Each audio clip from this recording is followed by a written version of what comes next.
जवाब दीजिए, बातों का, तमाम बातों का जवाब दीजिए। और सवाल यह भी उठता है कि आखिर संसद में मतलब आप लोग चाह क्या रहे हैं? 92 सांसद अब नहीं सस्पेंड कर दिया आपने, मैसेजिंग क्या है? ये बार बार आरोप लगता है कि आपकी सरकार विरोध बर्दाश्त नहीं करती है। उसी कड़ी में इसको अब जोड़ा जाएगा कि आपकी सरकार ने, देखिए 92 मुझे लगता है एक बार में इतने सांसद कभी भी सस्पेंड हुए हों। देखिए, आलोक जी की बात का क्रमवार जवाब देता हूं। इन्होंने रमेश विदुड़ी जी की बात कही तो मैं याद दिलाना चाहता हूं, महुआ मैत्रा ने भी तो हमारे झारखंड के सांसद निशिकांत दुबे के लिए क्या शब्द का प्रयोग किया था जो रिपीट नहीं किया था सदन के पटल के ऊपर, और वो शब्द तो क्लियर कट गाली की परिभाषा में है। हम जो कुछ कहा है विदुड़ी ने वो बिल्कुल गलत था, पार्टी ने उसको कंडेम किया, उनको नोटिस भी दिया है, परंतु फिर भी मैं बहुत टेक्निकल बात कहूं तो उस शब्द को आप शब्दकोश में गाली की परिभाषा में शायद ढूंढ ना पाए, पर जो उन्होंने बोला था वो सीधे गाली की परिभाषा में था। इसलिए मैं ये बात कहना चाहता हूं। और नीतीश कुमार जी वाला विषय तो अलग था। ये बताइए, राष्ट्रपति को राष्ट्रपत्नी कह दिया और उसके बाद ऐसा बचकाना बचाव लिया कि हम गैर हिंदी भाषी हैं। पूरे हिंदुस्तान में कोई भी भाषा भाषी हो उसे पति और पत्नी शब्द का मीनिंग न पता हो, ये जो इससे ज्यादा क्रूर मजाक नहीं हो सकता राष्ट्रपति की गरिमा के लिए। अब मैं दूसरी बात ये कहना चाहता हूं, मान्यवर, जो आप जो कुछ भी बार बार ये कहना चाह रहे हैं, हकीकत में तो बात सही है, जांच होने के बाद पता चलेगा। क्योंकि जो संसद में घटना हुई है नॉर्मल तो हुई नहीं है। कलकत्ता से लेकर दरभंगा तक, मैसूर से लेकर गुरुग्राम तक और जींद से लेकर लखनऊ तक, ये सब अलग अलग जगहों से लोग जुड़ रहे हैं। तो बाकायदा ये व्यवस्थित प्रयास भी, और सुनिए, ये ठीक है भाजपा सांसद से ही आया है, बिल्कुल इसकी भी जांच होगी सांसद की, या ये एक योजना बनाई गई। जब ये बार बार कहा जा रहा ना, अगर भाजपा का सांसद नहीं होता तो क्या होता, तो हो सकता है जब इतने महीनों से योजना चल रही हो तो ये बाकायदा टारगेटेड हो कि अपोजिशन के सांसद से नहीं बनवाना है, कैसे बनवाना, सब जांच पुलिस को करने दीजिए, घेरे में होंगे और वो करने वाले। अभी तो आप कह रहे थे कि जांच पुलिस करेगी, वही तो मैं भी कह रहा हूं। जांच के सारे कड़ियों को जोड़ने लगे बैठ के, थ्योरी यही मैं चाह रहा हूं इस वक्त समझे। अरे 92 सांसदों के सस्पेंशन पर तो बोलिए, मैं इसी कभी हुआ है इंडिया में एक साथ 92 सांसद सस्पेंड? मैं इसी बिंदु पे आ रहा हूं। यही तो आपने बिल्कुल सही बात कह दी, जांच पुलिस को करने दीजिए। अब इस विषय को सदन के पटल पे नहीं उठाना चाहिए। 92 सांसदों के निलंबन के बाद मैं पुनः बार कह रहा हूं, एक उदाहरण भारत के इतिहास में अंजना जी, मैं जांच पर कुछ कहना चाहूंगा। को चेयरमैन ने बुलाया और उसने लिखित में जाने से मना कर दिया, कह दिया हो कि मैं नहीं जाऊंगा। अब इसके बाद कार्रवाई करने के अलावा क्या विकल्प रह जाता? और आपने कहा कि क्लास टीचर से तुलना नहीं की गई, तो आप कहना क्या चाहते हैं? क्या स्टूडेंट और टीचर का रिलेशन छोटा है क्या? और क्या कहना चाहते हैं? क्या सभापति को पीठाधीन सभापति नहीं कहा जाता है?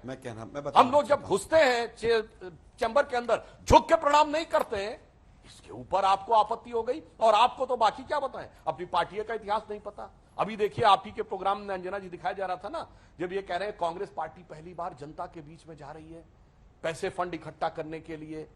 इनको यही नहीं पता भाई, पहली बार नहीं जा रहे हैं।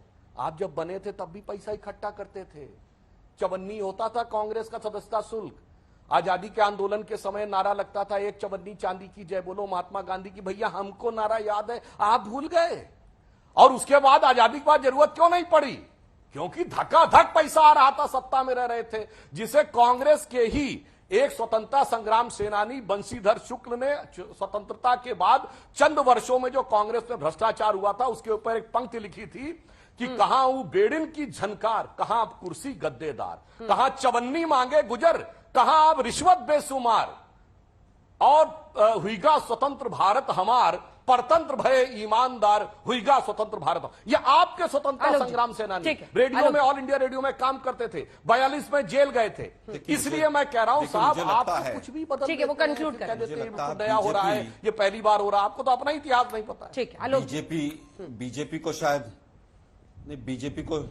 को शायद ये नहीं पता कि मेंबरशिप का शुल्क लेना और पैसे मांगना जनता से चंदे के रूप में दोनों में फर्क होता है। और मुझे अपने इतिहास का पता है, मुझे यह भी पता है कि कब कैसे डोनेशन आती है, और मुझे इलेक्टोरल बॉन्ड्स का भी हिसाब पता है। और मुझे यह भी पता है कि आज की तारीख में लगभग 90% डोनेशन और पैसा एक भाजपा पार्टी के पास आता है। आज का वो विषय नहीं है। भ्रष्टाचार की आप बात करते हैं, किस मुंह से बात करते हैं? बंगारू लक्ष्मण की पार्टी के लोग भी 9 साल में एक FIR की और एक व्यक्ति को कन्विक्ट कर दिया हो तो आप बता दीजिए मुझे। केवल तलवार लटका के जांच एजेंसियों का दुरुपयोग करके आप सत्ता पर काबिज हैं। इसके आगे कुछ नहीं है। आप तो किसानों को नहीं छोड़ते हैं, दूसरी पार्टियों को तोड़ने को नहीं छोड़ते हैं। 50-50 खोखे के नारे महाराष्ट्र में लग रहे थे और सुप्रीम कोर्ट रोज लताड़ लगा रहा है, लेकिन उसके बाद भी सच्चाई देश के सामने नहीं आ रही। आप भ्रष्टाचार पर बात करेंगे, किस मुंह से आप भ्रष्टाचार की बात करेंगे? एक जांच नहीं करा पाए आप कि हम जांच करा देते हैं, इसको साफ कर देते हैं। अब जांच पर ही बात कर लेता हूं कि जांच हो जाने दीजिए। अरे भाई, दिल्ली पुलिस किसके अधीन है? गृह मंत्री के। कटघरे में कौन है? दिल्ली पुलिस के जो आका हैं वो कटघरे में हैं, जिनका नाम गृह मंत्री। और दिल्ली पुलिस जांच करेगी और दिल्ली पुलिस गृह मंत्री के अपने खिलाफ जांच करके वो जांच की रिपोर्ट दे देगी। किस देश को बेवकूफ बना रहे हैं आप लोग, गुमराह कर रहे हैं। जो दिल्ली पुलिस कटघरे में है वो ही जांच कर रही है और उनका आका कौन है? चाणक्य, जिसका फेलियर है ये, जिससे हम इस्तीफा मांग रहे हैं। और उसके बाद आप सोचते हैं कि जांच होगी। ये जांच का खेल बंद कीजिए। उत्तर प्रदेश में 100 से ज्यादा एसआईटी बनी है, एक का रिजल्ट आ गया हो तो बता दीजिए। पुलवामा में 46 जवान शहीद हो गए, आज तक नहीं पता चला 350 किलो आरडीएक्स कहां से आया। और अंजना जी, आपको पता चल गया हो तो बता दीजिएगा आप जरूर मुझे, कौन सी गाड़ी थी, क्या था वो, आज तक देश को नहीं पता चला। जांच जांच जांच, ये जांच के नाम पर लीपापोती कर रहे हैं। गृह मंत्री आकर कहते, बयान देते, 1 घंटे में पूरी जितना गतिरोध था वो रुक जाता। लेकिन अहंकार और तानाशाही का जीता जागता नमूना है ये कि किस तरह से आप 100 के करीब सांसदों को अपने घर भेज देते हैं, क्योंकि पूरी तरह से तानाशाही यहां पर काबिज है। मैंने एक भी स्टेटमेंट गलत नहीं दिया है। आप बताइए, 100 करोड़ रुपया हाथरस में आया था दंगे भटकाने के लिए, वो 100 करोड़ रुपया किस किस के पास गया? ये देश को गुमराह करने का, भटकाने का काम बंद कर दीजिए। ठीक है। और क्लास टीचर और स्टूडेंट का रिश्ता नहीं होता है, सब बराबर हैं। इस पर भी जवाब दीजिए। इलेक्टोरल बॉन्ड से सबसे ज्यादा चंदा बीजेपी को जा रहा है। दोनों का जवाब ले रही हूँ, दोनों का जवाब, सब पे इसका भी जवाब और इलेक्टोरल बॉन्ड्स, और वो कह रहे हैं दिल्ली पुलिस की जांच। बिल्कुल। देखिए, दोनों बातों का जवाब देता हूं। देखिए, आलोक जी की पार्टी या गठबंधन को हम घमंडिया क्यों कहते हैं, मैं फिर रिपीट कर रहा हूं। चेयरमैन की बात मानने से इनकार करना कि हम बाहर नहीं जाएंगे, उसके बावजूद रिपीटेडली कहने के बाद बवाल करना, टेबल पे खड़े होना, राज्यसभा के उपसभापति में पिछले साल उन्होंने लिखा हिंसक हमला करना, उसके बाद जब चेयरमैन बुलाए तो नेता प्रतिपक्ष का मना कर देना, यह सरासर घमंड और अहंकार नहीं है तो क्या है? अब दूसरी बात का जवाब देता हूं। इन्होंने कहा कि इलेक्टोरल बॉन्ड्स में पैसा भाजपा के पास आ रहा है।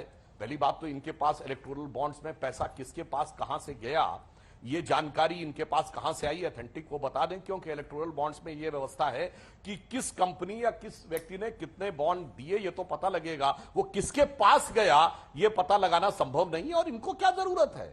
इनके सांसद तो 350 करोड़ कैश निकल रहा है, कहां है इलेक्टोरल बॉन्ड की क्या जरूरत है? सब भर भर के अपने घर में धरे हुए हैं। बस यही अंतर है ना, क्योंकि आपको तो पीछे के दरवाजे से चाहिए, सीधे दरवाजे से चाहिए ही नहीं। बस यही अंतर है, आप हमसे करें 90%, आपका तो 100%। कोलकाता में भी निकल रहा है घर से और झारखंड में भी निकल रहा है घर से, और कितनी जगहों से निकला चला आ रहा है। तो देश की जनता के सामने दूध का दूध पानी का पानी है कि कौन कहां से क्या चीज निकालने की बात कर रहा है। अब एक बात और आप समझ लीजिए, आप बार बार इस बात को कहने का प्रयास करते हैं कि हम लोगों ने अगर अपनी तरफ से किसी प्रकार का कोई एरोगेंस दिखाया है तो बार बार सभापति ने कहा है, बार बार नेता सदन ने कहा है कि आप आइए बात करिए, मगर फिर आप सरासर झूठ बोल के निकल जाते। झूठ क्यों कर? अभी आपने कहा 700 किसानों की हत्या। मैं दर्शकों से कहता हूं, किसान आए पंजाब से थे और इनका कहना जो उनकी मृत्यु हुई है वो दिल्ली में हुई है। दिखाइए 700 लोगों के डेथ सर्टिफिकेट जिसमें कॉज ऑफ डेथ में यह चीज लिखी हुई हो। पंजाब में आपकी सरकार थी और आज तो दोनों जगह इंडी गठबंधन की सरकार है, दिल्ली और पंजाब। दिखाइए, वरना झूठ बोलना बंद करिए, क्योंकि यह स्थापित सत्य है कि जिस व्यक्ति की मृत्यु होती है डेथ सर्टिफिकेट होता है, उसमें कॉज ऑफ डेथ भी लिखा रहता है और प्लेस ऑफ डेथ भी लिखा रहता है। आके यहां पर भावनाएं भड़काने का प्रयास करने लगना। और फिर मैं याद दिलाना चाहता हूं, मणिपुर के ऊपर पिछले सत्र में आया केंद्र सरकार के विरुद्ध अविश्वास प्रस्ताव, आज तक मणिपुर सरकार के खिलाफ नोटिस नहीं भेजा है। यह होता है राजनीति कि राज्य के मुद्दे पर केंद्र के खिलाफ नोटिस भेजना है, राज्य में नोटिस नहीं भेजना है। इससे दूध का दूध पानी का पानी हो जाता है कि संवेदनशील मुद्दों के ऊपर सिर्फ और सिर्फ राजनीति करनी और कुछ नहीं। आलोक जी वो कह रहे हैं कि पॉलिटिक्स से प्रेरित है आप लोगों का ये पूरा विरोध। मैं केवल ये पूछना चाहता हूं, मैं फिर कहूंगा, अगर पॉलिटिक्स से प्रेरित था तो 3 काले कानून वापस क्यों लिए? वो जो हमारे किसान आंदोलन के भाई बैठे थे उनको आतंकवादी और तमाम शब्दावली से किसने नवाजा था? दूसरा सवाल, आप कहते हैं राजनीति। आप बताइए ना, 9 साल हो गए आपकी सरकार को आए, 2G में कितने लोग जेल में हैं आज? 1,76,000 करोड़ के ऊपर देश के गृह मंत्री अभी भी पिछले चुनाव में वोट मांगते घूम रहे थे। क्या हमें वोट दे दो, घोटाला हुआ था। थोड़ी सी भी लज्जा नहीं आती है इन लोगों को? क्या रे भाई, आप 9 साल के बाद भी एक FIR करके एक व्यक्ति को कन्विक्ट नहीं कर पाए। मैं पूछना चाहता हूं, किसानों को जो इनकम टैक्स के नोटिस आए थे उनका क्या हुआ? मैं पूछना चाहता हूं, छगन भुजबल का क्या हुआ? मैं पूछना चाहता हूं, वो जो अजीत पवार थे जिनको सुबह सुबह वहां पर शपथ दिलाई गई थी, उनको जो चक्की पीसिंग थे उनके ऊपर क्या कार्रवाई हुई? इन्होंने हेमंत बिश्व शर्मा के ऊपर बुकलेट निकाली थी, उसका क्या हुआ? सब जांचें बंद हो जाती हैं, वॉशिंग मशीन में धो दीजिए। राजनीति आप करते हैं, हम नहीं करते हैं। आप जिस राज्य में जाते हैं, प्रधानमंत्री से लेकर बीजेपी का हर कार्यकर्ता उस राज्य को बदनाम करने का काम करता है।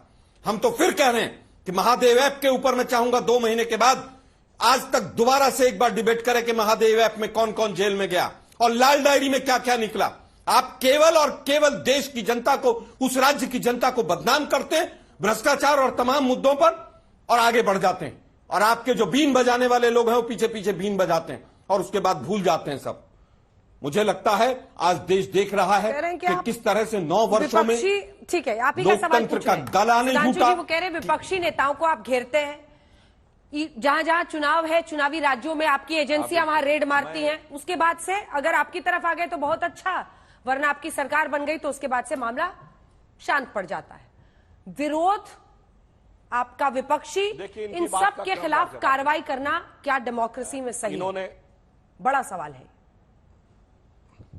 देखिए, इनकी बात का क्रमवार जवाब देता हूं। इन्होंने पहले कहा कि किसान आंदोलन में जो लोग बैठे थे उनको आतंकवादी किसने कहा?